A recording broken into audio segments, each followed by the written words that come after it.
Hello, everyone. My name is Andrew Glassner. I'm here from Weta Digital/Unity, and I'd like to talk about, as you can see, storytelling in the time of AI. And I have two theses for my talk today. The first is AI is here to stay. Whether we like the songs that ChatGPT writes for us or not, it's here and we should embrace it. The second is artists rule. AI is not to replace artists, and I'll come back to this repeatedly. AI is going to become, if we play our cards right, and we're the people to play the cards, AI will be a tool that artists use. More artists making more money, making more content, never replacing an artist. No artist should lose their job because of AI. So let's talk about tools and tool building. So today I'm going to talk about storytelling, and when I talk about story, I mean the linear narrative that we're used to in Western fiction, the hero and antagonist, the three-act structure, the hero with 1,000 faces. That's what I mean. You can certainly say that a sporting event, you can cast that as a story, you can cast an adventure as a story, but that's not how I'm going to use the word here. I'm using the word traditionally. The stories that we told around campfires, we still do that. The stories that we told in play form. And already we can see an important phenomenon happening, which is that new media do not replace the old. Plays did not do away with campfire stories. We still tell campfire stories. What new media do is they give us new ways to tell new stories and new jobs for new artists. Now, not quite yet here, but soon enough, plays gave jobs to lighting designers and costume designers and scenic designers, all artists who contribute to the art form. So new media gives new jobs for more artists. And then we have novels and radio, and then, of course, cinema, television. What's next? I don't know. It's going to be something. I don't think it's going to be these boxy goggles, but there'll be some new tech. Whatever it is, it's going to be a combination of the old and the new. That's what we've seen in all of these story forms. So let's talk about some of the tools that we're going to want to use. There's the gaming side. Now, the gaming folks really understand interaction. They're fabulous with that, with the input and the output. On the gaming side, there's a constraint. There's a dragon that the gaming has to outrun. Every 30 milliseconds, the dragon tries to eat them. And so when you're doing game production, you've got to take care of your rendering and your haptics and your audio and your simulation and your communications and everything else in, about 30 milliseconds, give or take. In the film industry, there's a different metric. There's incredible production values. And there's not the dragon of that frame rate, but there are different dragons. These two organizations really understand storytelling in rich ways, and I want to develop on that. My friend Rich Gold had a beautiful saying. He said, "Artists make art from the mud of their own riverbanks." And I love that because it says that the stories we tell are about the world we inhabit. The stories we tell now involve smartphones. The stories we tell now have computers and networking in them. The stories we tell now have COVID in them. None of those things were in the stories of 20 years ago. So we're always telling stories about the world we live in, and our stories involve the world we live in and are made with the technology that we live in. And that's, again, my first thesis. AI is here. Our stories will not just have AI as a plot element, they will be AI in the way that radio is transmitted sound waves, the same way that video is transmitted imagery or television, that we will have AI inside of the stories that we're going to tell. So let's walk through the door and see what we've got. There are 4 building blocks. They're computers and peripheral devices and all that stuff we know about. There's networking, which does 2 big things for us. It connects us to other people, and it connects us to computing resources in the cloud, which can greatly expand what we're able to do. There's storage. The big advantage of storage not only is maintaining assets, but also memory. It means that whatever came before, we can use in what we do next. And the new thing the new kid on the block is AI. So I say, let's make friends with AI. It's here. So we can fight it or we can embrace it. And I think it's much better to embrace it. But I don't want to read stories written by AI systems. I want to read stories that are written by people that have something to say. So here's an existential truth, and I hope this is not too much of a surprise. We're all going to die one day. Now, I'm going to die one day, so I only have so many times left to me to read poems. So what should I read? Should I read the poems that were written by poets who were compelled to sit down and write with their heart and their craft and their art, to say something that was so strong inside of them that they forego every other opportunity available to them? They didn't take a lovely walk, they didn't have a nice meal, they didn't play with their kids. They wrote that poem because they had to. That's the poem I want to read. The alternative, I could read a poem that is statistically similar to such poems written by AIs. What a waste of time. I don't want that. That's junk food. Junk food fills up your belly, but it does not offer any nutrition. So even though the song written by AI before is funny, and it is, and I think it even scanned, which is pretty remarkable, it's still not as good as a song by, let's say, Burt Bacharach, who just died, and Hal David. Right? Those guys were brilliant songwriters. Those are the songs I want to hear, not ChatGPT's statistical simulations of songs. A lot of us think of AI as this cornucopia. You push the button and stuff comes out.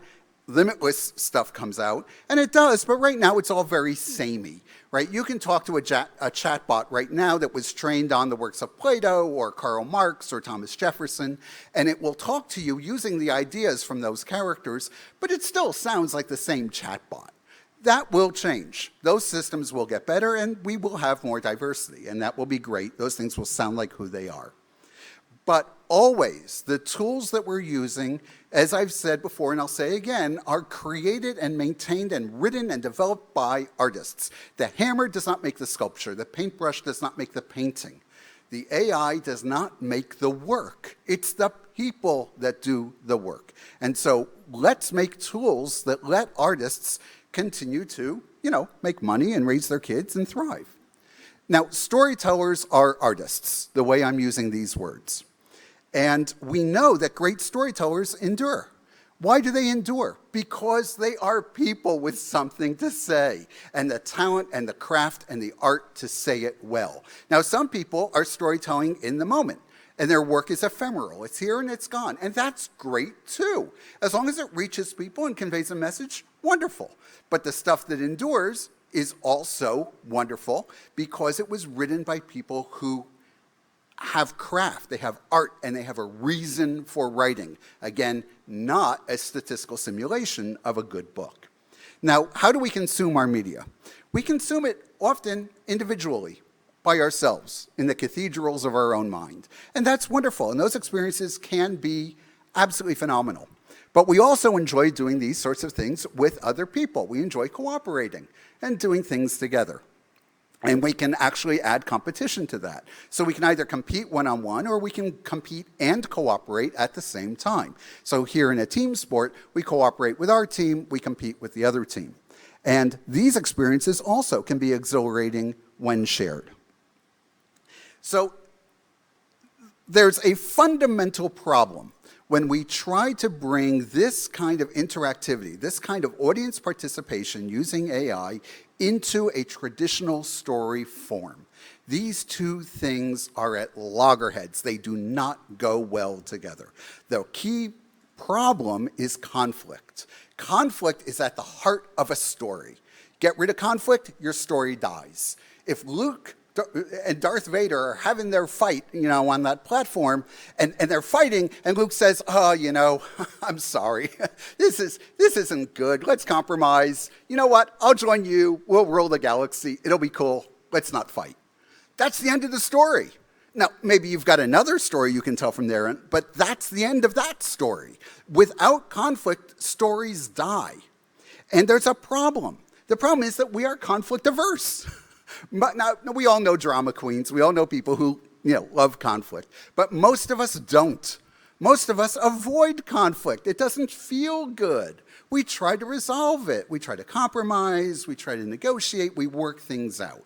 So if we're in some sort of a participatory story experience and we have control over something more than surface structure, if you have surface control, you know it. You know whatever it is you're doing in the game doesn't really matter.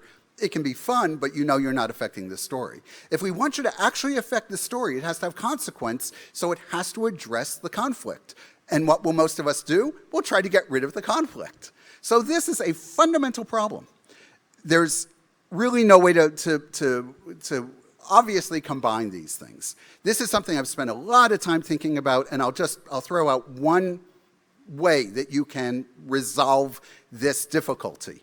And this, I would argue, is why virtually none of the experiments we have seen where we give people control over characters in a story and allow them real power, none of them have really succeeded. We've had individual successes, but we don't have a new genre. And it's because storytelling and player or viewer choice do not go well together. One way, just to sort of put a happier picture on this, one way to resolve this problem is to give people multiple conflicting goals, such that you can choose one of them, but that means sacrificing the others. And then those become the new goals that you're trying to achieve. And you can't get all of them simultaneously. Therefore, you can resolve some conflict, but there's new conflict in the wings as soon as you do it. That way you have agency, but you also have conflict. We can learn how to manage this process from folks who have been doing improv. A basic rule of improv is called yes and. Yes means everything that has come before is canon. Whatever you said is true. If you said you have a dog, I can't later say you don't have a dog. Nope, you said you had a dog, it is true forever. And means I'm going to include more information that is coherent and consistent with what went before. It's like filling in a jigsaw puzzle. Each new piece fits with everything that came before and pushes things forward. Okay, enough of the background. Let's now talk about where we can go with this brand new thing and what tools we can build to give this kind of interaction to people using AI as a tool. The basic idea is what's called world building, or what novelists like me used to call writing. World building means creating everything that goes around and into your story. It's the context and the structure. So you do that by just making stuff up, right? World building is making stuff up. So what are the tools that we can use to make that kind of stuff up? Well, let me give you some of the basic tools, and then we'll come back to these, and I'll show you how we can actually use them as mechanisms to actually achieve some specific kinds of effects. So one thing we need to think about is physics. How does the world work? Is there gravity? How many suns are there? What is the day-night cycle? Just, how does the world work? Does it rain? The next thing is, how do the elements of the world interact with one another when we're not looking? All right, the world goes on. What is going on out there? If it's a story about people, and most of them are, whether the people are dressed up as robots or toys or dinosaurs, there's still people on the inside, right? So we need history, culture, ethics, morality, beliefs. That all factors into the world we're building. And of course, we need all the other stuff that makes life worth living, family and love and others around us. We need music, we need visual art, and it all has to work together. It all has to be consistent, and it has to have meaning. It's the meaning that drives it. It's not just a random assembly of stuff. So once we have all of that, the key thing is goals. Every character needs a purpose, and those purposes have to be incompatible with one another, leading to conflict. So what does the tool stack for this look like? Well, again, we're trying to get immersion, so let's build up a stack. The key thing with most of these tools is that they're autonomous. Now, they're not, we're going to wind them up and let them go, and that's what the artist does, right? We build a tool, give it to an artist, the artist imbues the AI with the characteristics that they want it to have, and then we release it, and that lets it, execute the world of the game or the story. But it's not autonomous in a way that's going to surprise us. It's much closer to shooting an arrow. It's going to go where we want it to go, not we don't know exactly the path. That's the beauty of the AI, that it can respond to things in unpredictable ways, but not in wildly unpredictable ways because we set up the system. So let's see what these tools look like. So to briefly recap, we've got the physics, we've got the world around us, we've got the creatures in the world, the things that affect the world when we are not looking, not us, and then finally, us. And us can include any sentient object, and that can be any sentient person or creature. Right now, we've got these language bots that some people think are sentient. So it's a parlor trick, right? It's a game. And they're pretty good at this little trick. And as long as you don't overstay your welcome, you don't ask them to produce too much stuff, you don't hang out with them too long, yeah, maybe it sort of feels like there's a person there. Maybe not a great person, not deep, but they're there. And as time goes on, that simulation will become better and stronger. But even now, we can pull it off in small ways. And that's why I believe the time has come for us to actually start to build these tools, because we have finally crossed that threshold where we're at the very beginning of it, but we can build these systems that will let us believably feel like we're interacting with someone. Again, it's got to be under really controlled circumstances right now and for limited times. But, 3 years ago, we couldn't do that. The best people could do was to make these psychological models using like big 5 theories of psychology, and everyone saw through them. Nobody thought that was a real character in their game. Nobody thought that was a real person. We can do that now, just a little bit. But my gosh, that is an absolute sea change. We've now gone from 0 to something. It's small, and it's going to get bigger. So let's jump on it now. We're tool builders, right? Let's make the tools now such that when these things get better and better and better, we're there, and we can help direct it in a positive way. So to recap these few steps, we need physics, we need simulators for the inanimate world, we need simulators for the animate world, and simulators of the conscious beings. These simulators are all artist designed. They're all tools controlled by artists and then deployed autonomously. So let me give you 3 quick examples. The first is fairly low-hanging fruit, which I call an expansive NPC. Expansive in the sense that there's always more of it. If you play a game, you'll often run across an NPC. It stands for a non-player character or non-playable character. It's, some character in the world that is in the game, but it's not backed up by a real human. There's nobody on the other end typing. Here's the irony of this. People who write these non-player characters are really good writers. And they make these characters interesting. And they give them backstories and purpose and reason for being there. And when you encounter them, they tell you the story of how they ended up where they are. And it's fascinating. And they give you a quest, and you go off and you perform the quest, and you come back, and they give you your reward. And then you want to talk to them some more. And maybe you can, as long as you talk about the very few things that they know how to talk about. Because they really have a very limited vocabulary, and that's because everything they can say was pre-written. It was written by a person, and then they hired a director, and they hired a sound engineer, and they hired an actor, and they got together in a sound studio, and they recorded the lines. And all you can do is basically choose which lines they're going to utter. There's no new content there. I literally played a game a few days ago where I encountered an absolutely amazing character, and I did the quest they wanted. I came back, and I wanted to talk to some more, and they said, "I'm sorry, I have nothing left to say to you." And that's exactly right.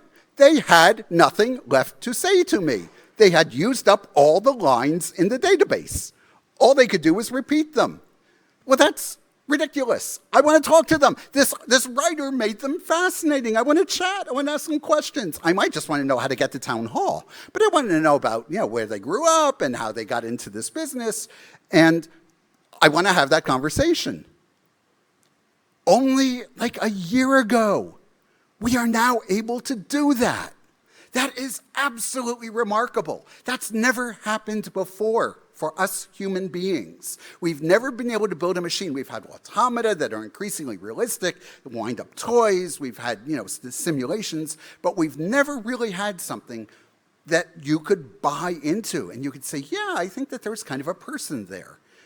And again, we can only do it a tiny bit, but we have gone from 0 to something. And I say we embrace that and use it to make new art. So how can we do that? How can we talk to our NPCs? We make a bunch of new tools. This is all going to sound familiar. We're going to use the stack. We're going to start with writers, character designers who will design and create the characters that we're going to meet. And we're going to learn all about them. They're going to give them backstories and the way they speak and the way they walk. And, I hurt my knee 6 years ago. We're going to know all about the designer will know all about them. When you ask one of these things a question, a system kicks in that we can write. A language system that kicks in and says, here are the words that person should say back. So now we have a script. We have a string of words that is an utterance. That's not good enough. Now we have a second system that maps that utterance into a performance. The performance is guided by a director. Who is the director?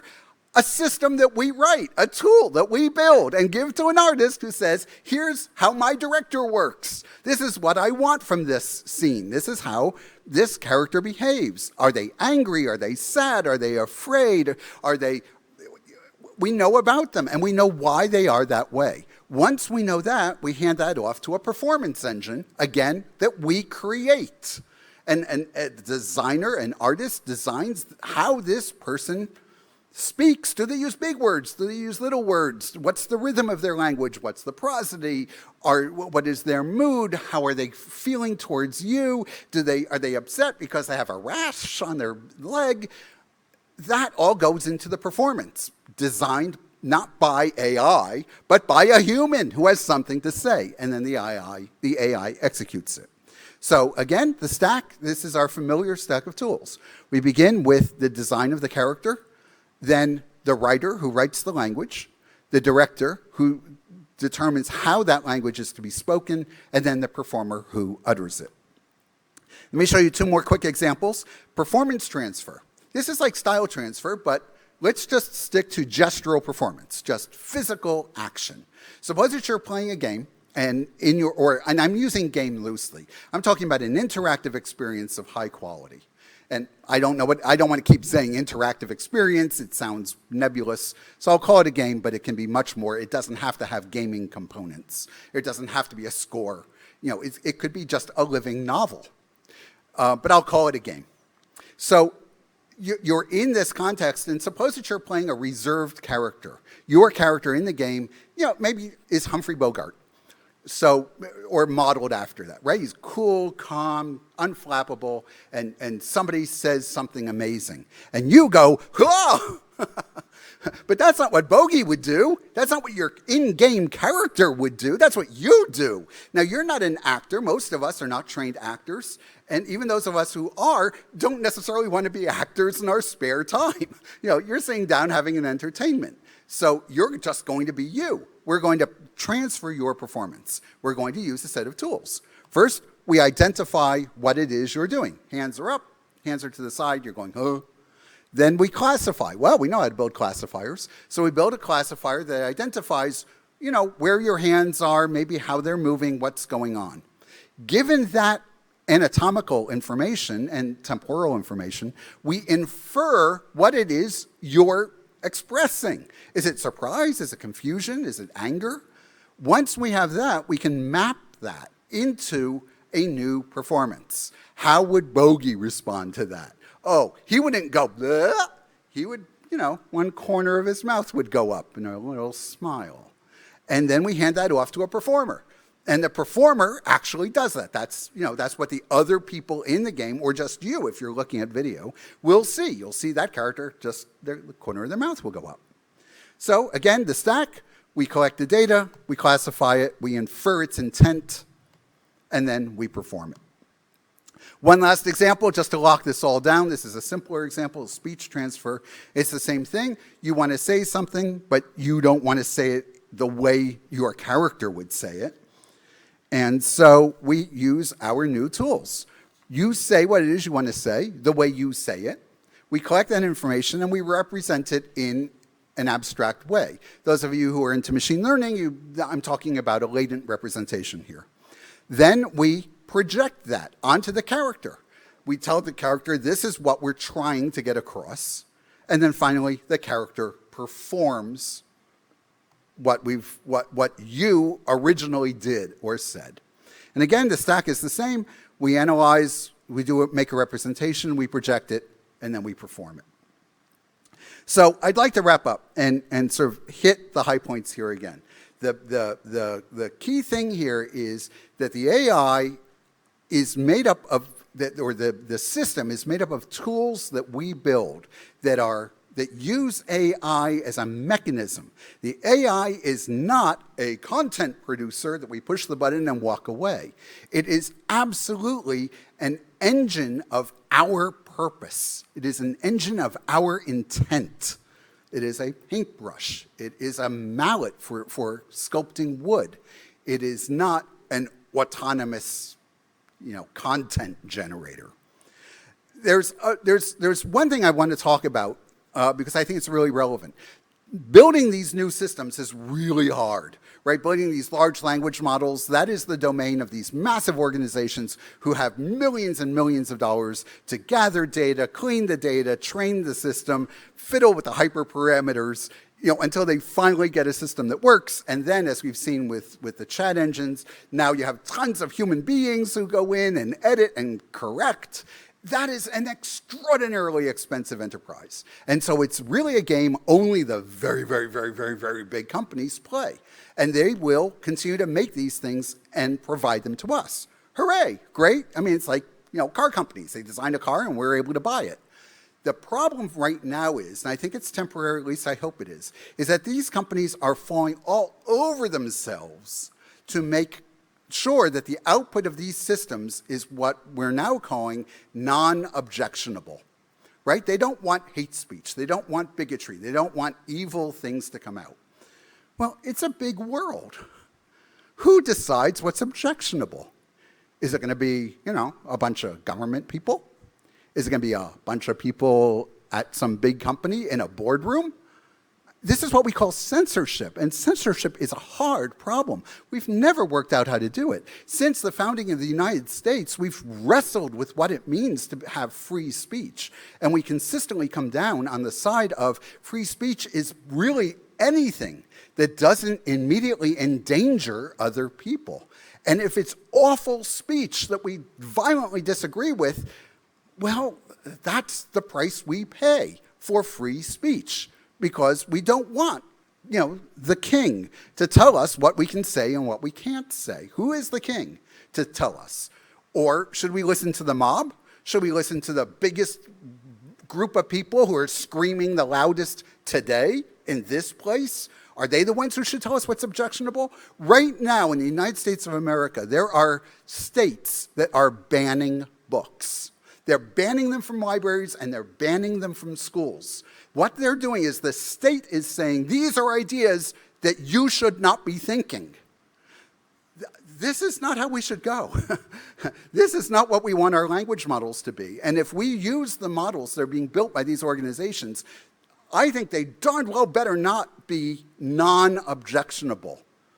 Yes, they could say terrible, hateful things. And you know what? How many movies can you think of where one of the characters is awful, at least in the beginning? I mean, it's a redemption story. We see this all the time. We start with a terrible character. They're mean, they're bigoted, they're angry, they're vicious towards other people. And they get better. Or sometimes they don't. But if they don't start out bad, they can't get better. And if the systems are inherently unable to start out bad, that's a problem. What do we end up with? We end up with bland boredom. We get the thing that nobody objects to. What fun is that? What interest is that? It's a great world out there. It's a world of enormous diversity. And I say we embrace it. I say we stop trying to make things non-objectionable. We make things rich and diverse. And is that problematic? Absolutely it's problematic. But I think it's better than the alternative. So to wrap up, artists rule. All this stuff is in support of artists. No artists lose their job. Just as rendering did not put artists out of jobs, right? We didn't say, oh no, all those artists with their acrylics and their crayons no longer filling in pixels. Right? We have new artists writing shaders and doing, other work that they never did before computer graphics. So art rules, technology can be our friend, it should be our friend, and technology can help us do things that we can't do ourselves. Thank you all very much for your time. I'll be here all day if you want to chat.